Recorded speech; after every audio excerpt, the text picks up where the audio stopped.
عايز تعرف معنى الوجع؟ اسأل ازاي انحنى ظهر الجدع. اقولك تعال اقعد جنبي وانا هحكيلك على حلم لشاب ضحكته كانت منورة احلامه وهو فاكرها علم. ولا اقولك احسن، انا مش بعرف احكي احلام. تعال امثلهولك فيلم. المشهد الاول في الحديقة، بيلعبوا وبيجروا بين الازهار مع الصديق والصديقة. اما المشهد التاني شوية انساني، الناس اتلمت حواليه وبتخبط كف على كف. هو بيكلم نفسه ولا شريط عقله سف؟ خرج واحد من وسطيهم بيقولوا عليه من الزمن عقله خف. قال لهم سيبوه، ده واحد فقد ثقته في كل اللي حواليه بعد ما خدعوه. مثلوا عليه الحب لما كانوا محتاجينه، ولما احتاج لهم رموه. فقرر يصنع لنفسه عالم خاص، صحاب من أجود أنواع الناس، زي مسلسل بس حلقاته بتدور جوه الراس.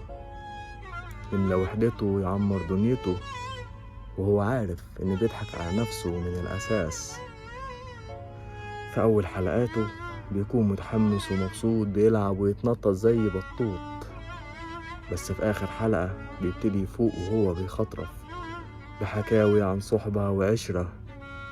الحنين فيهم على أوجاعه بيستظرف. وبكى وبكى لحد ما وقع على الأرض زي ما انتم شايفين وأغمى عليه. وفي الآخر يجي اللي شبهكم يتريقوا وهم مش فاهمين، وقال إيه أنا وهو في حكاياتكم مجانين.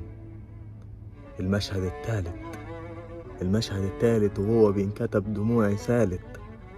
كل واحد في الشارع ماشي في حاله ومحدش واخد باله. كل بني آدم مشغول في اللي جراله واللي لسه هيجراله. مفيش زهور ولا حديقة ولا صديقة والدنيا عليه فاضية. ودي كانت الضربة القاضية. هو اللي صنع كل الأحداث زي ما خلق في خياله صحاب من أجود أنواع الناس. ومن الطريف إن أبو عقل خفيف هو خياله اللي دافع عنه قدام خياله في خياله.